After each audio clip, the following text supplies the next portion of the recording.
Sebuah mobil mewah masuk lewat jalan berkerikil, berhenti di depan sebuah villa besar. Di dalamnya ada Lorenzo, gangster kawakan, bareng anak laki-lakinya yang masih kecil. Begitu Lorenzo turun dari mobil, darahnya langsung dingin.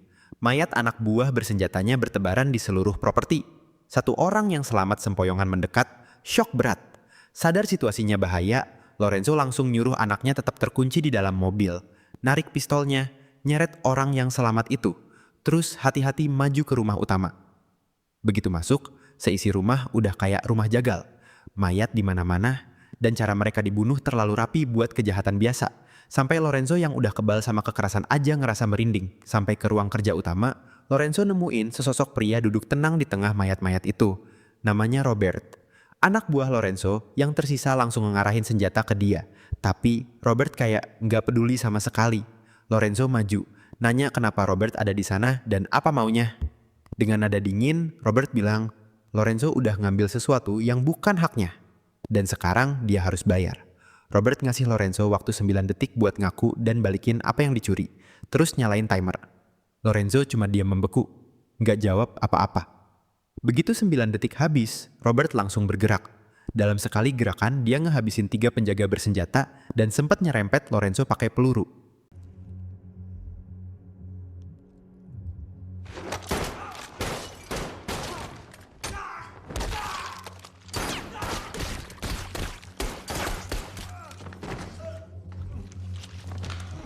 Lorenzo panik, lari lewat lorong buat kabur.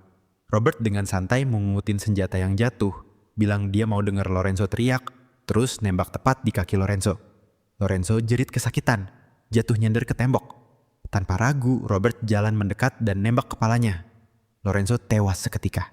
Robert ngambil kunci dari mayatnya, terus jalan keluar. Pas dia keluar, tiba-tiba ada tembakan yang meleset tipis. Robert langsung balik badan, senjata terangkat. Ternyata itu anak Lorenzo, gemeteran megang pistol yang masih ngebul. Robert natap bocah itu, dan sikap dinginnya luntur seketika. Dia nggak mau nyakitin anak kecil. Jadi dia arahin senjatanya ke tanah dan nembak sekali sebagai peringatan. Suaranya yang keras bikin nyali si anak abis. Dia jatuhin pistolnya, terus lari sekencang-kencangnya.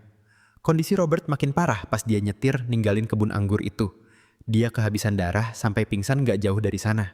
Untungnya dia ditemuin Gio Banucci, polisi lokal yang langsung tahu luka kayak gitu bukan luka orang biasa.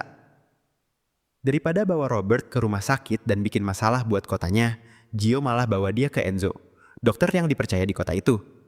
Enzo langsung operasi, ngeluarin peluru dari tubuh Robert. Pas Robert sadar, Enzo janji nggak bakal ngorek masa lalunya, tapi nanya satu pertanyaan berat. Apakah Robert orang baik atau orang jahat? Robert cuma natap kosong, bilang dia sendiri nggak tahu, sebelum akhirnya Enzo nyuntik obat bius lagi. 3 hari berlalu sampai akhirnya Robert benar-benar sadar dan bisa berdiri. Enzo ngasih dia tongkat, nyaranin buat jalan-jalan keliling kota buat pemulihan. Robert pun jalan menyusuri jalanan kota yang tenang, sampai duduk di kafe pinggir jalan sambil rapi-rapi ngatur serbet di meja. Amina, pelayan yang ramah, nganterin kopinya, terus Gio datang bareng anak perempuannya, Gabriela. Setelah Gabriela lari main, Gio naruh kunci mobil Robert di meja, bilang dia nggak bakal nanya-nanya. Orang biasa nggak bakal punya luka kayak gitu. Gio juga nambahin kalau dia sengaja nggak geledah isi mobil Robert sama sekali sebelum akhirnya pergi. Robert nelpon Collins, analis muda CIA, ngasih koordinat pasti lokasi kebun anggur itu dan minta dia kirim tim taktis.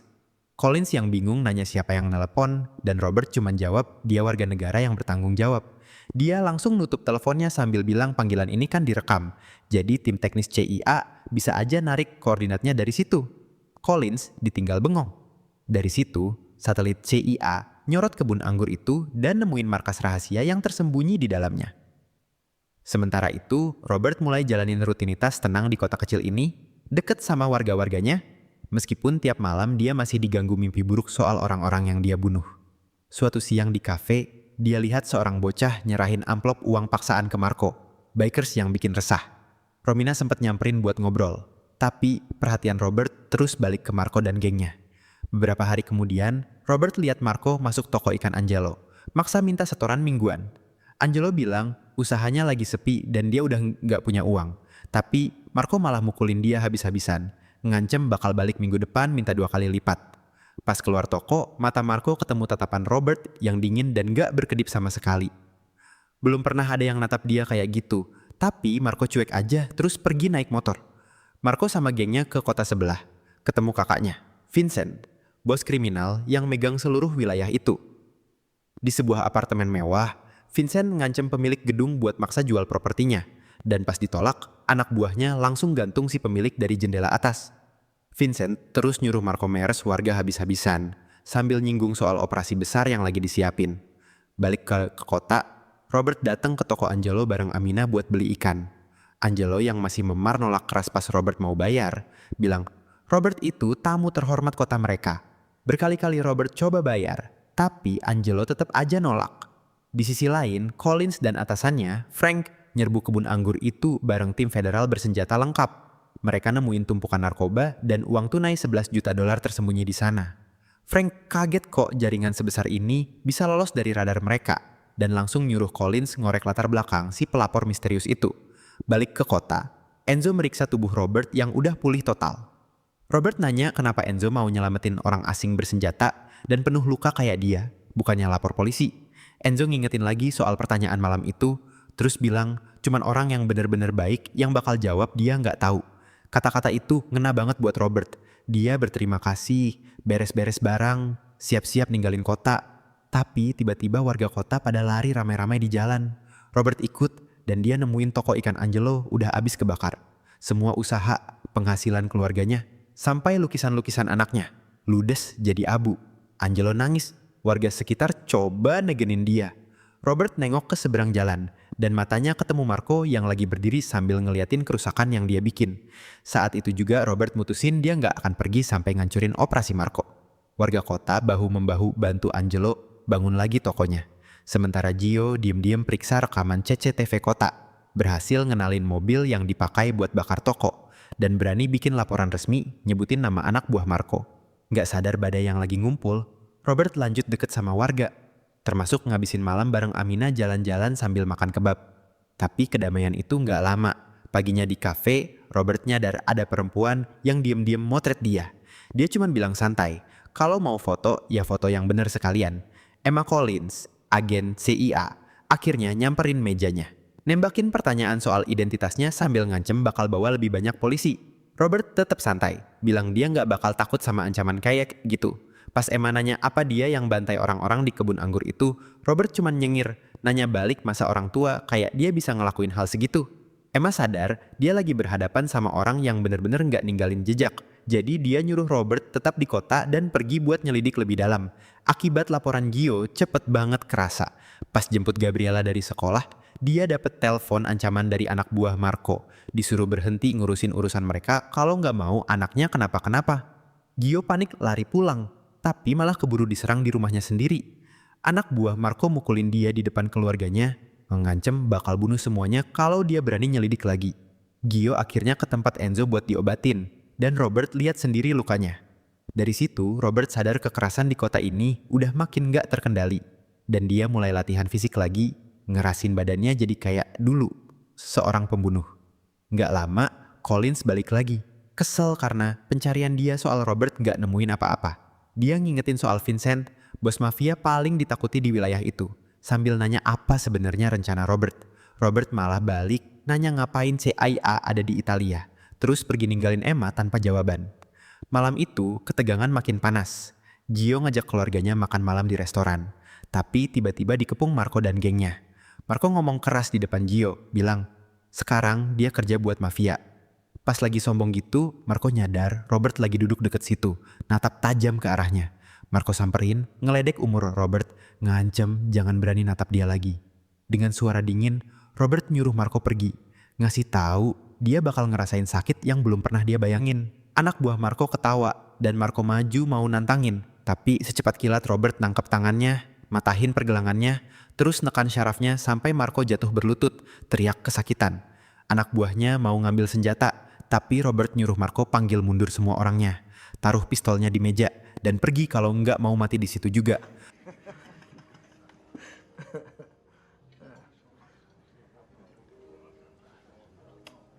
Is that a Timex?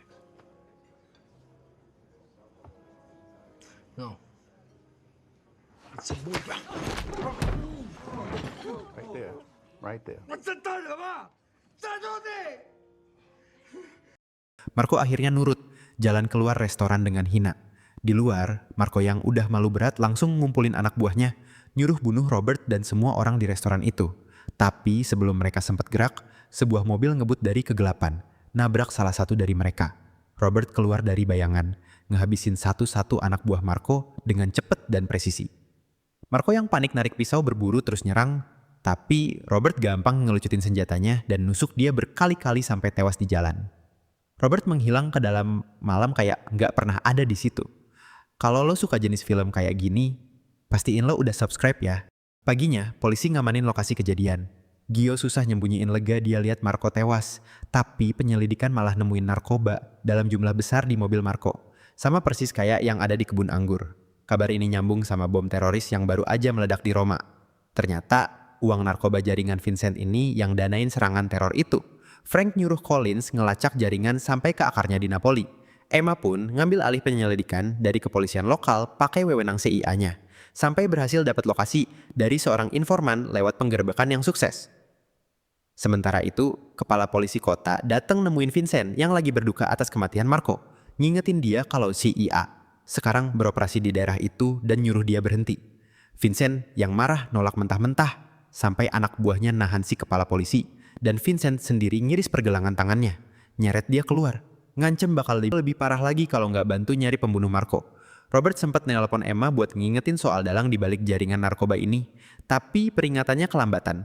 Mobil Emma keburu diledakin bom. Be careful. Let me call you back in a minute.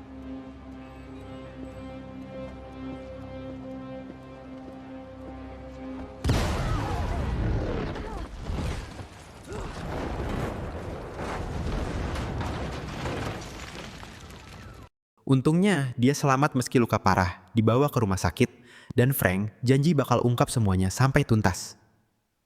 Di Sisilia, Vincent dan pasukannya nyerbu kota kecil tempat Robert tinggal. Dia nyeret Gio ke jalan, nembak dekat kupingnya sebagai peringatan, ngancem bunuh dia dan seluruh kota kalau pembunuh adiknya nggak nyerah. Robert keluar dari kerumunan, ngaku dialah yang bunuh Marco, jatuhin 2 pistol kosong, jelasin kalau Marco nggak mau denger alasan apapun. Dia nawarin diri jadi tahanan, minta Vincent ampunin kota itu. Pas Vincent siap-siap eksekusi dia, Enzo tiba-tiba nembak peringatan, bilang, Robert udah jadi bagian dari keluarga mereka. Satu persatu, warga maju, ngangkat HP ngerekam semuanya. Sadar dia nggak bisa bantai satu kota di depan kamera tanpa ngancurin kerajaannya sendiri. Vincent mundur, sumpah bakal balik lagi buat bunuh semua orang di kota itu. Vincent balik ke mansionnya, rencanain nyerang kota besok pagi. Tapi Robert gerak duluan. Malam itu juga, dia diam-diam masuk ke mansion Vincent, ngabisin satu penjaga dekat mobil sport, motong aliran listrik, ngebunuh 3 orang yang lagi main kartu, sampai ngelumpuhin operator kamera keamanan pakai batang besi. Vincent kebangun di kamarnya karena darah netes ke jidatnya. Atap kaca di atasnya pecah, dan ada mayat anak buahnya gantung di situ. Panik, Vincent narik pistol, lari tanpa alas kaki di atas pecahan kaca, sampai akhirnya diserang dan dibikin pingsan sama Robert. Vincent sadar dalam keadaan terikat kawat. Robert dengan tenang bilang, dia udah dipaksa minum dosis mematikan dari narkobanya sendiri. Terus ngelepas ikatannya, ngasih waktu 6 menit buat sampai ke rumah sakit kalau mau selamat. Vincent lari panik ke jalanan, langsung ketabrak mobil yang lewat. Sambil merangkak di tanah, Robert cuma jalan santai di belakangnya, nungguin sampai Vincent bener-bener mati. Setelah itu, Robert gigit apel dan jalan pergi, kayak nggak pernah ada di sana. Polisi langsung gerak cepat ngelancarin penggerebekan besar-besaran, ngancurin seluruh jaringan narkoba itu. Robert datang ke rumah sakit nengok Emma yang lagi pulih, bawa tas penuh uang tunai. Dia jelasin kalau semua yang dia lakuin di kebun anggur itu, awalnya cuma buat ngambil balik uang segitu. Tabungan dan pensiun seumur hidup seorang kakek di Boston yang pernah dia temuin sekali. Robert minta Emma yang nganterin uangnya. Emma pun terbang ke Boston, nyerahin uangnya langsung.